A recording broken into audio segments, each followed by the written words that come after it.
Bwana Yesu asifiwe sana.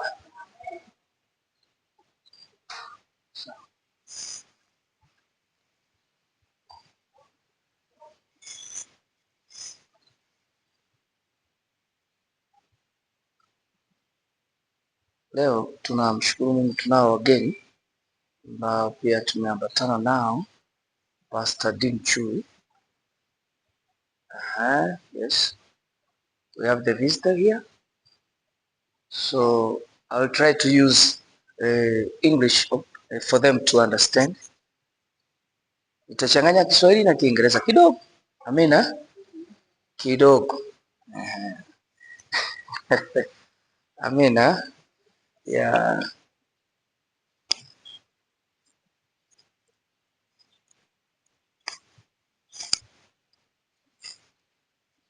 So Pastor, if you can come to the front for you to hear well, Yes.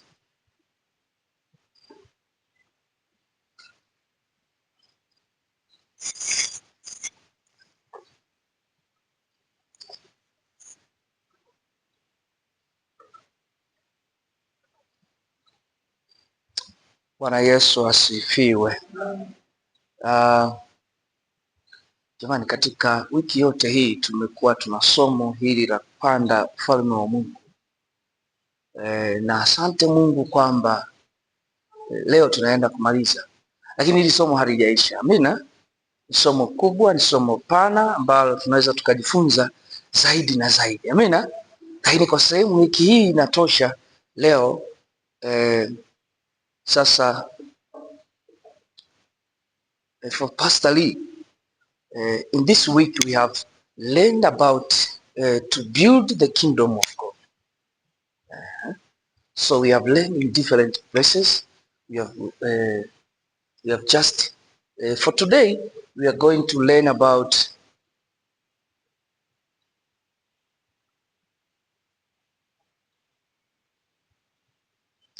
in kingdom of God we have power to reign and the power of blessing.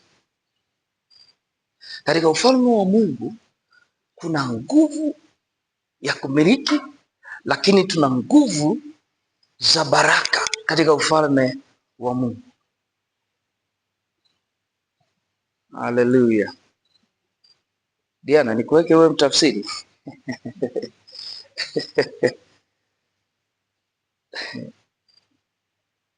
So tuanze kusoma kitabu cha Mambo ya Walawi, ile sura ya 20, mstari wa 24, mstari wa 24.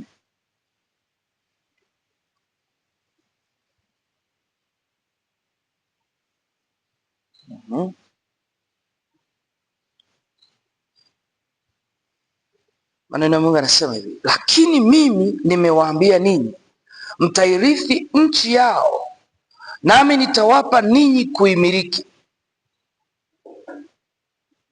nchi iliyojaa maziwa na asali. Mimi ni Bwana Mungu wenu, niliyewatenga ninyi na mataifa. Lakini narudia tena, lakini mimi nimewaambia ninyi, mtairithi nchi yao,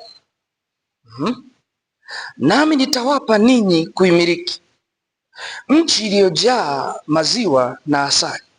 Mimi ni Bwana Mungu wenu, niliyewatenga ninyi na mataifa. Kwa Kiingereza, but I have said unto you, ye shall inherit the land, and I will give it unto you to possess it, land that floweth with milk and honey. I am the Lord your God, which have separated you from other people. Bwana Yesu asifiwe. Mungu anasema nitawapa ninyi kuimiliki nchi iliyojaa maziwa na asali. Mimi ni Bwana Mungu wenu, niliyewatenga ninyi na mataifa. Okay. Mungu alikuwa anawaambia wana wa Israeli kwamba atawapa nchi ambayo haikuwa ya kwao, si ndio? Anasema atawapa kuimiliki. Okay. Tunazungumza kuhusiana na kupanda ufalme wa Mungu kwenye hii dunia, kwenye huu ulimwengu tulio nao. Amen. Lakini Mungu anasemaje? Anasema hivi, atakupa wewe kumiliki.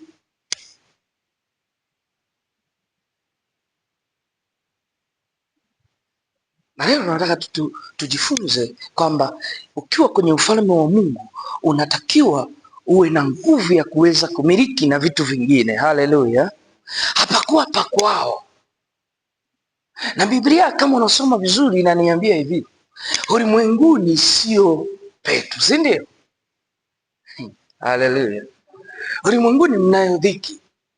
Nilizungumza hapa nikasema iko mifumo, ziko serikali tofauti tofauti ambazo na zenyewe zinamiliki katika hii dunia kwa mifumo yao, kwa vitu vyao, kwa namna yao.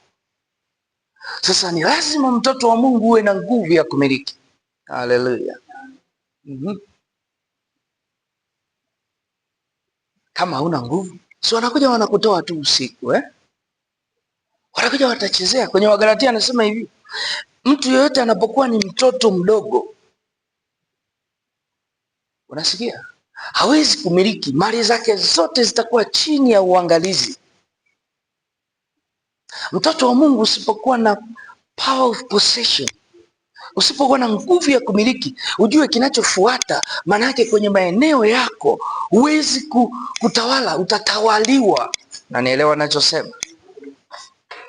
Na ndio maana sasa hivi unaweza ukaona watu wamejaa kanisani ambao ni wachawi na wanamiliki na wanajisikia raha, wanacheza. Naelewa ninachosema. Bwana Yesu asifiwe. Hawamjui kwamba unaweza ukawa na Mungu lakini unamilikiwa na nguvu za giza. Hivi unajua hilo? Unajua?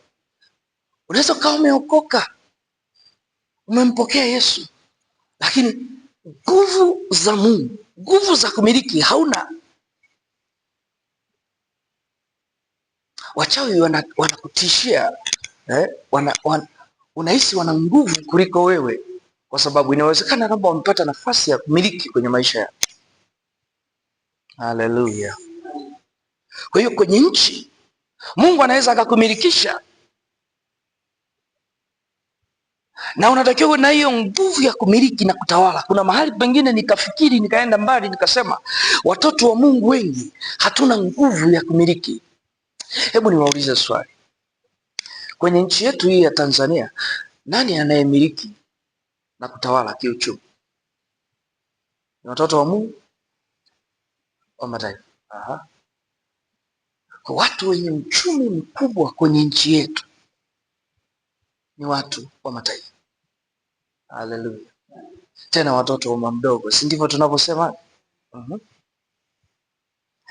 Lakini watoto wengi wa Mungu tuna hali ya chini, tena duni, isiyokuwa ya kawaida.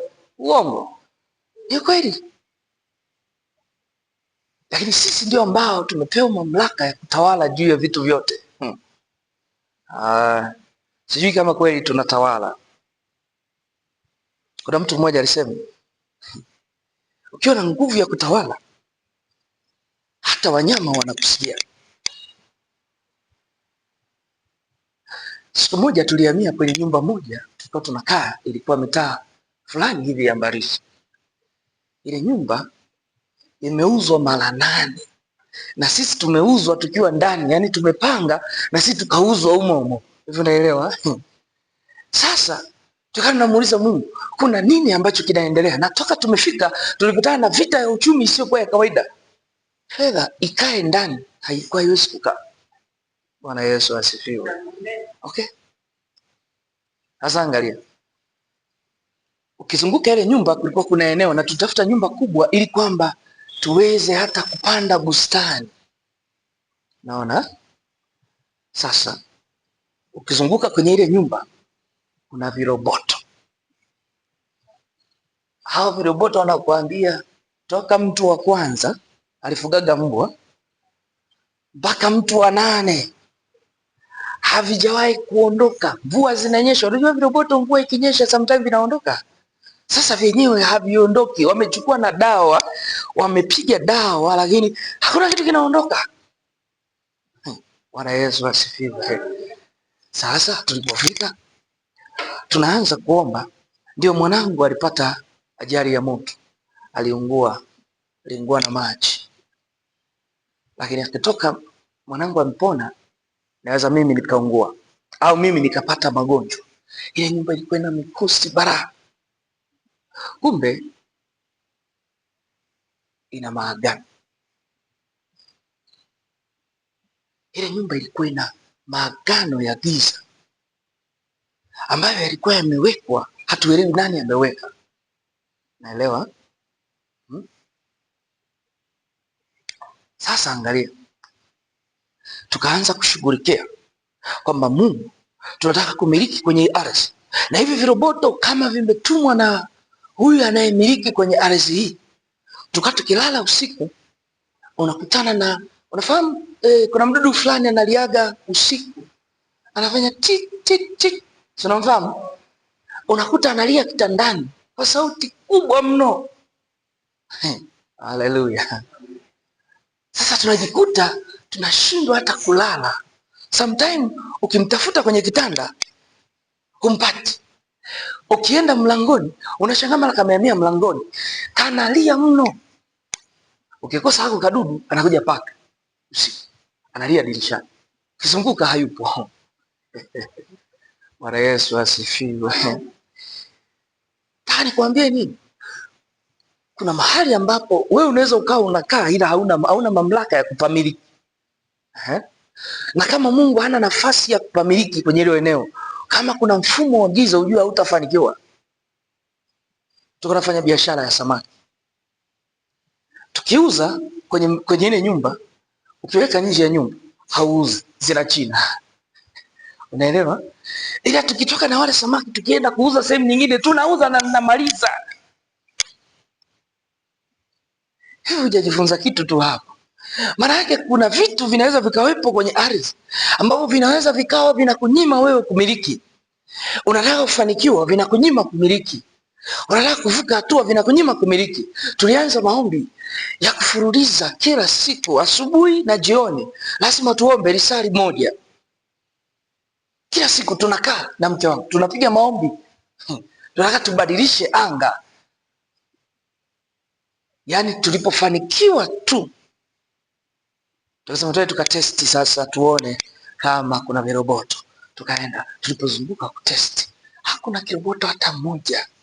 Wameondoka wote, tukapanda na bustani. Haleluya. Haleluya. Kwa hiyo unaweza ukatumiwa viroboto kwenye ulimwengu wa roho, unaweza ukatumiwa wadudu kwenye ulimwengu wa roho ili tu waweze kuzuia mafanikio yako, ili waweze kuzuia kazi yako. Unanielewa ninachosema? Sio wamekutumia kitu gani, lakini nataka nikwambie, you have power to possess everything. You have to find that power. Lazima uitafute hiyo nguvu. To possess in land, to possess in economy. Kuweza kumiliki kwenye uchumi, kuweza kumiliki kwenye kila kitu. In kingdom of God, we have such kind of powers. Hallelujah. Tulipogundua, tulifanya maombi. Tumefanya maombi, Mungu alianza kuonekana. Mungu alianza kuonekana. Na hakuna kipindi ambacho upako ulikuwa unashuka kama hicho. Unajua ukimwona Mungu amefanya kitu, si unaelewa ninachosema? Kuna kitu huwa kinaongezeka. Kuna anointing fulani ambayo huwa inaongezeka. Hallelujah. Yes, welcome those students. We have to pray for them before them to leave here to go to school. So let us stand, pray for them before we continue. So let us pray.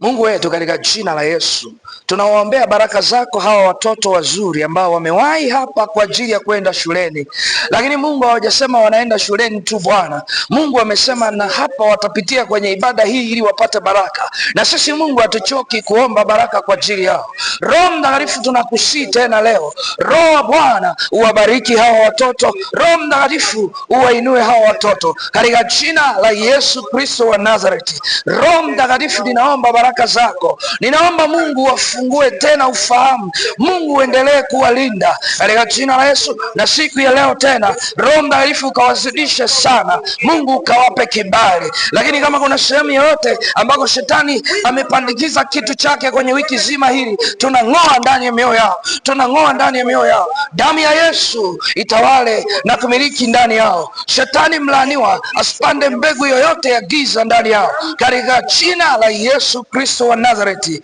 Amen. Barikiwe sana. Amen. Asante sana. Masomo mema eh? Yes. Haleluya. Ni muhimu sana kuomba kwa ajili ya watoto. Natamani hata yule anayetuangalia na kutusikiliza vizuri, asubuhi kabla watoto wako hawajaenda shuleni, bandika mkono waombe. Haleluya. Ili Mungu awafunike wanapokuwepo shuleni. Sasa hebu tuendelee kidogo kwenye somo letu. Ni muhimu ukawa na nguvu ya kumiliki na kutawala. Kumbukumbu la Torati 15 mstari wa 4. Kumbukumbu la Torati mstari wa 15,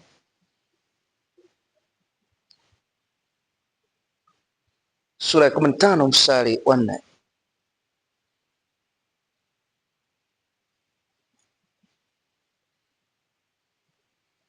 Anasema hivi: lakini hawatakuwako maskini kwenu, kwa kuwa Bwana atakubarikia kweli katika nchi akupayo Bwana Mungu wako, uimiliki iwe urithi wako.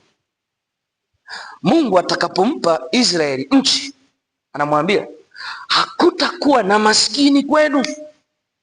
Kwa Kiingereza, save when there is, yes, save when there shall be no poor among you, for the Lord shall greatly bless thee in the land which the Lord thy God given thee for an inheritance to possess it. Hakutakuwa na maskini. Haleluya. Fikiri, Mungu anakupa nchi na mahali ambapo amekupa umiliki, anasema hapatakiwi pawe na maskini. Kwa nini sisi kwetu kuna maskini? Unanielewa ninachosema? Mahali ambako Mungu amekupa umiliki, kwa nini umiliki mahali ambapo pana maskini? Kwa nini umiliki mahali alafu umaskini ukae na wewe?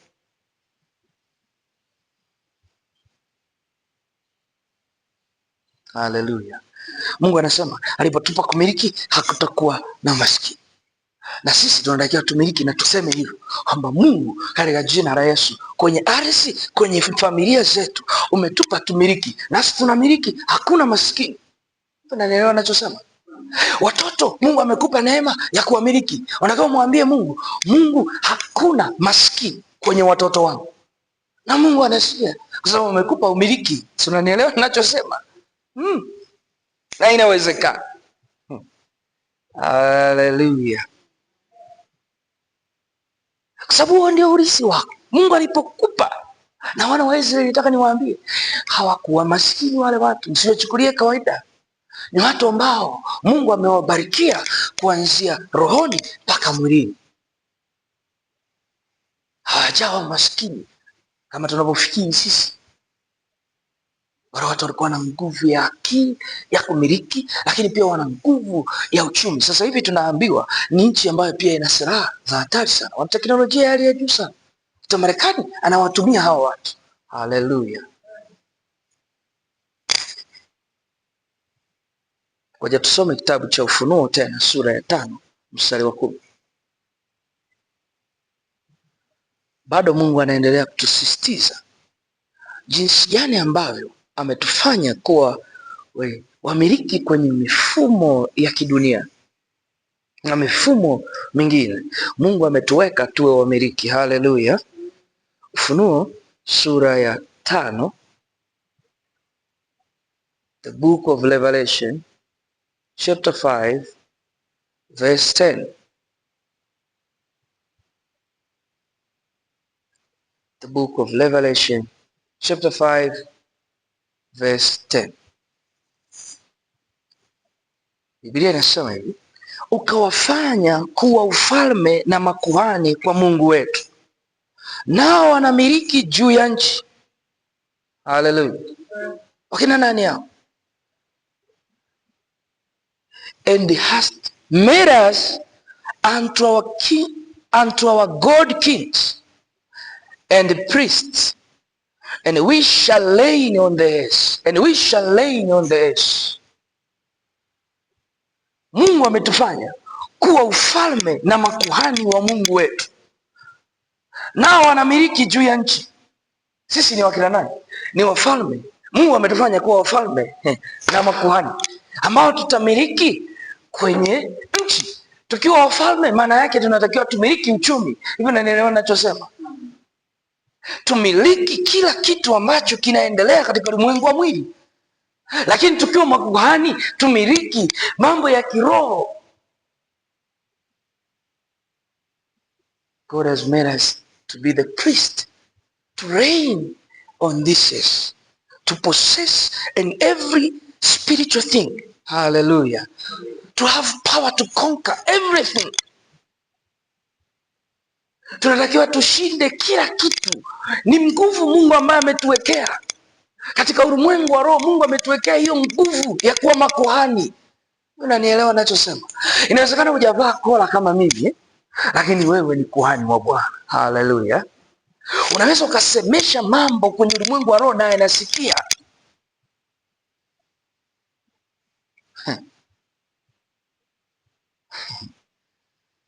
Some of you here are not pastors, but you have power to be the priest. You have right to be the priest in the kingdom of God. Through faith, you have been anointed to be the priest. You can pray and God will hear you. Hallelujah. Hallelujah. Unaweza ukaomba na Mungu akakusikia. Kuna mtu mwingine akikaa nyumbani, anakaa, anahuzunika, anasema, Mungu labda anasikia wachungaji. Some people, they are sitting inside. They think that God hear only those who are anointed, who are pastors. Not them, but God hear everyone. Mungu anamsikia kila mmoja. Imradi ukawa na imani kwa Mungu. Hallelujah. Hallelujah. Sasa angalia Kumbukumbu ile sura ya 8 mstari wa 18. Biblia inasema Mungu ndiye atupaye nguvu ya kupata tajiri. Deuteronomy chapter 8 verse 18.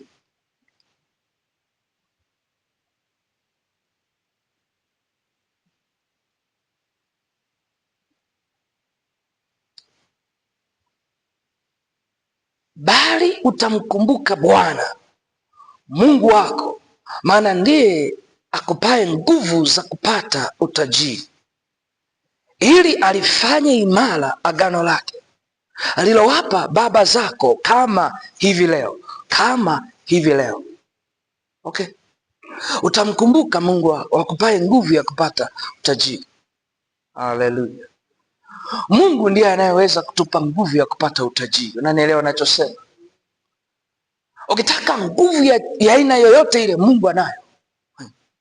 Unanielewa ninachosema? Mungu anayo hiyo nguvu, anayo.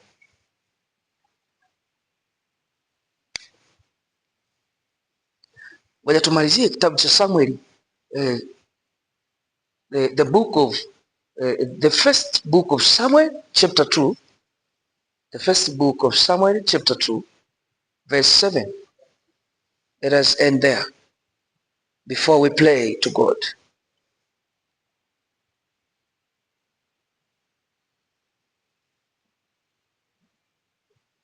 Okay, Samueli wa kwanza ile sura ya pili mstari wa 7 anasema, tasoma, I will lead up to verse 10.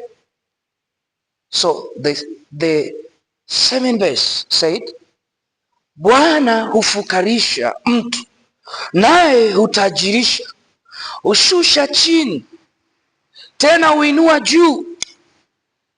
The Lord makes poor and makes rich. He bring low and lift up. Bwana hufukarisha mtu naye hutajirisha, hushusha chini tena huinua juu. Mstari humuinua mnyonge kutoka mavumbini, humpandisha muhitaji kutoka jaani, ili awaketishe pamoja na wakuu, wakakirithi kiti cha enzi cha utukufu. Kwa maana nguzo za dunia zina Bwana, naye ameuweka ulimwengu juu yake. Narudia mstari wa 8, humuinua mnyonge kutoka mavumbini, humpandisha muhitaji toka jaani, ili awaketishe pamoja na wakuu, wakakirithi kiti cha enzi cha utukufu. Kwa maana nguzo za dunia zina Bwana, naye ameweka ulimwengu juu yake. Yeye atailinda miguu ya watakatifu wake, bali waovu watanyamazishwa gizani. Maana kwa nguvu hakuna atakayeshinda. Hebu sema, kwa nguvu hakuna atakayeshinda. Yaani tukienda kuzipanga hivi, nanielewa kwamba wakae upande wa huku na sisi tukae upande wa huku, si ndio? Nani mwenye nguvu? Hawezi kutushinda. Hivi nanielewa nachosema? Kwa hiyo kuanzia leo, ikiwezekana, uelewe kwamba unayo nguvu ya kumiliki ambayo hakuna ufalme wa kukushinda. Haleluya. Ule mstari wa 9 anasema, he will keep the feet of his saints and the wicked shall be silent in darkness, for by strength shall no man prevail. Haleluya. Washindanao na Bwana watapondwa kabisa. Mstari wa 10 anasema, toka mbinguni yeye atawapiga. Verse 10, toka mbinguni yeye atawapiga radi. Bwana ataihukumu miisho ya dunia, naye atampa mfalme wake nguvu na kuitukuza pembe ya masihi wake. Hebu sema, atampa mfalme wake nguvu. Ambaye ni nani? Ni wewe. Kuna mahali pengine nilikuwa nacheka hivi, tulivyokaa tumekaa kweli kifalme? Eti Diana, umekaa kweli kifalme? Kweli kabisa, unajiona wewe ni mfalme kweli? Eti tegemea, umekaa kama kweli mfalme? Yani kabisa, yani kabisa, yani hata unapotembea kuna mahali pengine unajua, ukianza kujua hivi unavyoomba, unavyoongezeka nguvu, unaanza kutembea kifalme kweli kweli kabisa. Nawaambia ukweli, yani kuna kiwango ukiongezeka unatembea kama vile unadunda. When the power of God, the power of possession, when it increases at you, you feel like you are the real king, and you have to walk as a real king, because God has given the power to possess in this earth.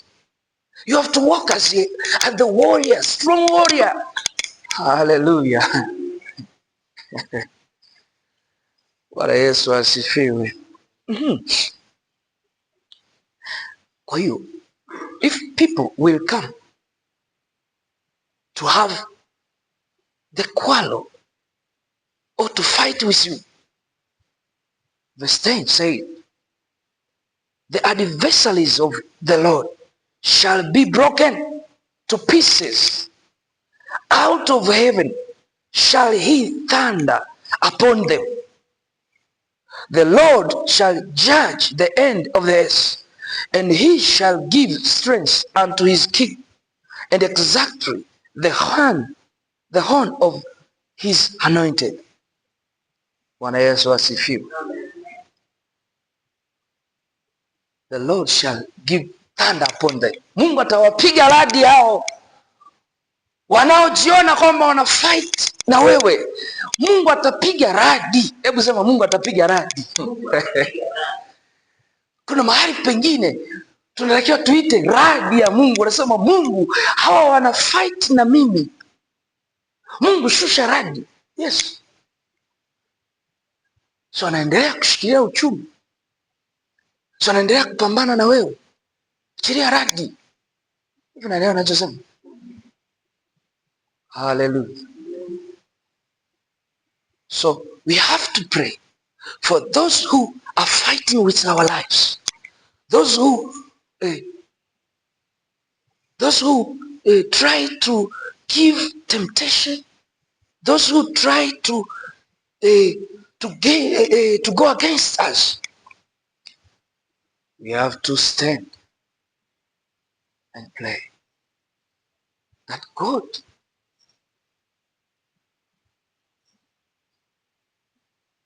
give the thunder to them. Hallelujah. For them to let us live well. For them to let us live well. Ili watuache tuishi vizuri.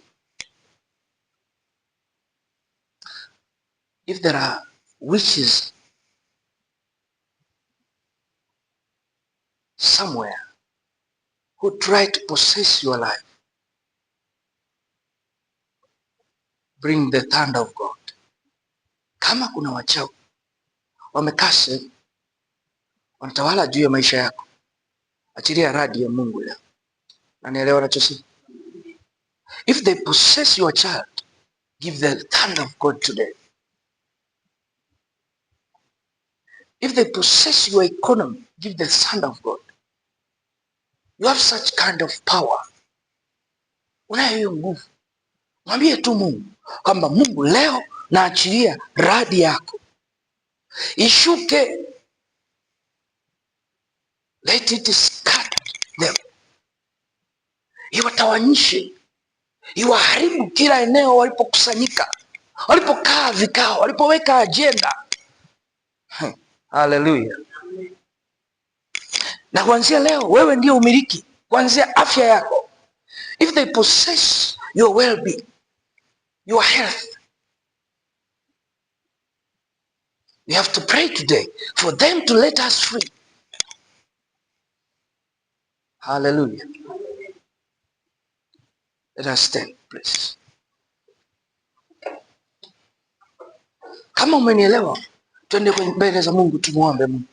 If you understand me, yes, let us pray that may God make us free from satanic kingdom. Hallelujah. Mungu atuweke huru kwenye ufalme wa giza. Mungu atuweke huru kwenye ufalme wa ulimwengu wa duniani. Kama kuna nguvu, if there is any power which possess our life, let us free. Let us free. Mungu atuweke huru. Mungu atuweke huru. Mungu atuweke huru kabisa. Kama kuna nguvu yoyote ile ambayo inatumiliki, Mungu atuweke huru. Hallelujah. Hallelujah. Bwana Yesu asifiwe. Hebu tuseme haya maneno. Sema, Bwana Yesu.